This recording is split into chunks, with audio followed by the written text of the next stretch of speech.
간밤 미증시가 대중국의 반도체 수출 규제나 파월 일정의 관세 관련 반론에 눌림을 받았지만 아시아 증시 목요 일정을 견고하게 출발했고 또 오후까지 상승세를 보여주고 있습니다. 특히 대만 가권 지수반이 홀로 파란불을 켜고 있는데 그 배경엔 TSMC가 있습니다.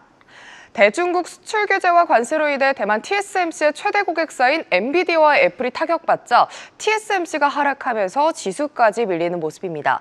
하지만 잠시 뒤 발표된 실적 기대감에 하락폭을 많이 줄인 점을 체크해보시면 좋을 것 같고요. 가권지수 이 시각 현재 0.5% 하락하고 있습니다. 중화권 증시에서는 미중 무역 전쟁 확산 우려감에 내수주가 힘을 내준 모습입니다. 미중 갈등에 정부 측에서 추가 부양책을 낼 거란 기대감이 커지면서 내수주 쪽에 수급이 쏠리는 모습이었고요. 부동산, 인프라 업종이 상승률 최상단에 위치하며 증시의 상승 동력을 불어넣고 있습니다. 오늘까지 상승 마감에 성공하면 무려 8거래일째 상승 마감인데요. 마감까지 체크해보시면 좋겠습니다. 상해지수 이 시각 현재 전일 대비 0.02% 강보합권 내에서 움직임 보여줍니다.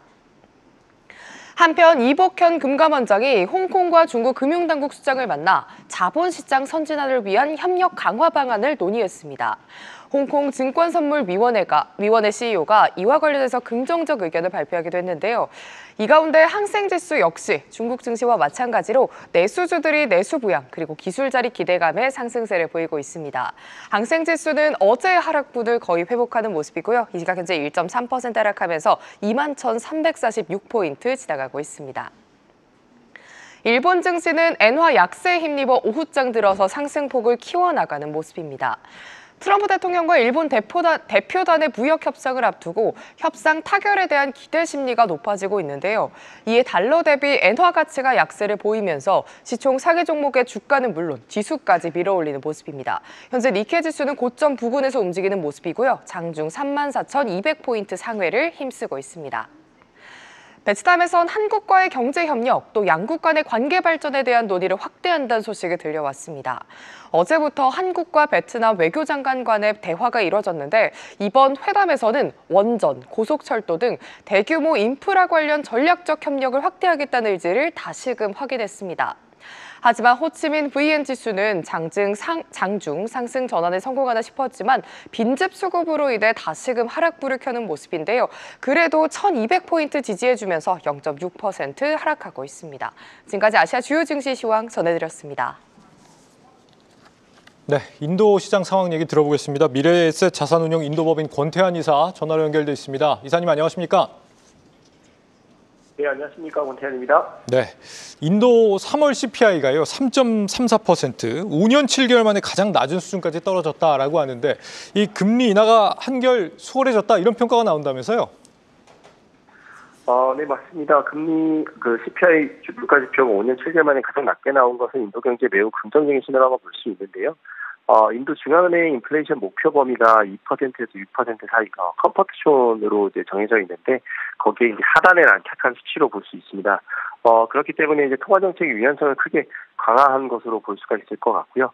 이번 CPI의 하락은 주로 식품 가격 안정 그리고 유가 안정성에 영향이 크다고 볼 수 있는데 2024년 말 농산물 가격 상승률은 전년 대비 2.5% 정도로 둔화됐고 브런트유 가격도 배럴당 70에서 75달러 선에서 안정세를 유지한 것들이 물가 안정에 기여했다라고 보여집니다. 인도 중앙 RBI는 이미 2025년 올해 2월 7일 5년 만에 처음으로 기준금리를 6.5에서 6.25% 25bp 인하를 했었고요. 4월 9일 추가로 25bp 인하를 하면서 현대금리는 6%로 낮아진 상황입니다. 이로써 인도 중앙은행은 완화적 통화 정책으로 전환했다라고 볼 수가 있고 이는 최근 3월 CPI 3.34% 그리고 2월 3.6% 정도의 인플레이션이 지속적으로 낮아진 상황을 반영한 결정으로 보여지고 있습니다. 결국은 인도 정부는 이제 GDP 성장률이 6.4% 정도로 둔화된 점을 고려했을 때 성장 모멘텀을 유지하기 위해서 추가 금리 인하를 검토할 여지가 있다라고 이제 판단을 하고 있고 향후 8월까지 긍정적으로는 추가 25bp까지 금리 인하 하락할 가능성을 이제 업계에서는 얘기를 하고 있는데 다만 최근 금리 인하가 수월해진 환경에도 불구하고 트럼프 행정부의 이제 관세 정책 그리고 루피아 가치가 달러당 87.95까지 하락하면서 이러한 글로벌 무역 환경과 루피아 변동성을 좀 면밀히 모니터링하면서 인도 시장을 좀 살펴볼 필요가 있을 것 같습니다. 네. 이 미국 벤스 부통령이 지금 내일 인도를 방문한다라고 하는데 인도는 미국과의 관세 협상 이슈에서 지금 분위기가 요즘 어떤가요? 네, 이제 트럼프 정부의 벤스 부통령의 인도 방문은 미국 그리고 인도 간 무역 협력 강화의 중요한 전환점이 될 것으로 보이고 있고요. 이번 주부터 또한 같이 동시에 이제 양자 무역 협정 BTA 화상회의가 시작이 될 텐데 이러한 협력의 구체적인 이제 진전을 의미한다라고 볼 수가 있을 것 같습니다. 현재 인도는 미국과 무역을 2030년까지 5천억 달러로 확대하는 미션 500을 추진 중에 있는데 이를 위해서 관세 인하 그리고 시장 접근성 확대를 논의하고 있습니다.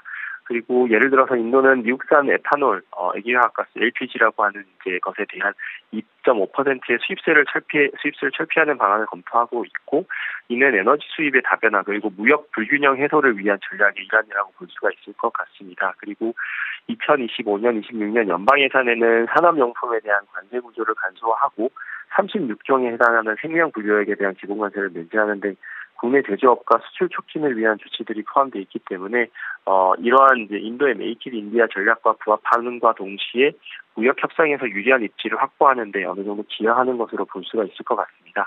정리하자면 인도는 미국과 무역 협력을 강화하기 위한 적극적인 정책을 진행 중에 있고 이번 벤스 부통령의 방문이 이러한 노력의 중요한 이정표가 될 것이라고 인도 현지에서는 보고 있습니다. 네. 이 미중 갈등이 다시 좀 심화하다 보니까 탈중국하는 글로벌 기업들에게 인도가 대안으로 거론되고 있다 이런 소식들이 많이 들리던데요. 애플도 있고요. 이 수혜 기대감 좀 가져봐도 되겠습니까? 인도 쪽에 어떻게 보십니까? 미중 간 무역 갈등이 다시금 고조되면서 이제 글로벌 기업들이 이제 이전부터 얘기해왔었던 차이나 플러스 원 전략을 통해서 공급망 다변화를 모색하고 있는 것은 미국이 중국을 견제한 이후부터 인도는 정치적 안정성과 경제 성장 잠재력을 바탕으로 유력한 대안으로 부상해왔던 국가였었습니다. 실제로 최근 월마트는 첸나이, 인도 동남부 지역 첸나이 도시에 46만 5천 평방피트 규모의 신기술 센터를 개설한다라고 밝혔고 이는 인도 내 기술 역량을 강화를 하고 있고 이러한 움직임은 더불어서 아스트라제네카, UPS, 화이자 등 다른 이제 글로벌 기업들의 인도 기술 연구 개발 허브 확장과의 부분도 일맥상통하다라고 볼 수 있습니다. 그리고 인도는 미국과의 무역 협상을 통해서 앞서 말씀드렸던 LPG에 대한 수입 관세를 철폐하는 방안을 검토하고 있다라고 말씀드렸는데 이는 무역 불균형의 해소를 위한 전략의 일환이라고도 볼 수 있고 이러한 환경에서 투자 전략 측면에서는 인프라 그리고 에너지, 통신, 소비재, 자동차 등 인도의 내수 중심 산업에 좀 주목할 필요가 있다라고 볼 수가 있을 것 같습니다. 특히 인도는 2029년까지 방산 수출을 현재 35억 달러에서 60억 달러로 확대할 계획이라고 밝혔는데 이는 국방산업 분야에서도 투자 기회를 제공할 수 있을 것 같고요. 요약하자면 미중 갈등 속에서 인도는 공급망 다변화의 핵심 국가로 부상을 하고 있는 것이 맞다라고 볼 수가 있고 이에 따른 투자 전략은 인도 내수 중심 산업과 인도 정부의 전략적 산업 육성 정책에 초점을 맞추는 것이 좀 좋다라고 볼 수 있습니다. 네, 이사님 오늘 말씀은 여기까지 듣겠습니다. 말씀 잘 들었습니다. 네, 감사합니다. 네, 미래에셋 자산운용 인도법인의 권태환 이사와 함께했습니다. 아시아 증시 주요 뉴스입니다. 미국과 일본이 워싱턴에서 관세 관련 협상을 시작한 가운데 트럼프 대통령이 개인 SNS 계정에 일본 무역대표단과 만나서 큰 영광이라며 큰 진전이라고 밝혔습니다. 아직까지 구체적인 협상 결과는 나오지 않았지만 한국 역시 일본과 함께 관세 우선 협상 대상국에 포함된 만큼 이번 미일 협상은 한국 측의 중요한 참고 요소가 될 걸로 풀이됩니다. 세계 최대 온실가스 배출원인 중국의 화력발전소가 지난달 전력 생산량이 2.3% 감소하면서 1분기 전력 생산량 감소에 영향을 미쳤습니다. 화력 발전량이 감소한 것은 긍정적인 신호로 그 빈자리를 청정에너지가 차지하는 추세가 지속되고 있습니다.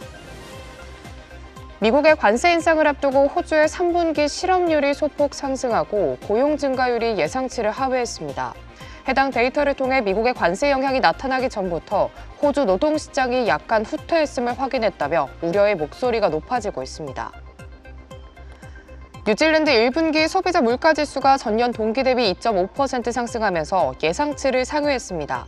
전문가들은 경제가 심각한 경기 침체에서 회복하는 데 어려움을 겪고 있다며 금리 인하 가능성이 높아졌다고 분석했습니다. 지금까지 아시아 주요 뉴스였습니다. 계속해서 다양한 경제 이슈를 알고 싶다면 구독과 좋아요, 알림 설정 부탁드립니다.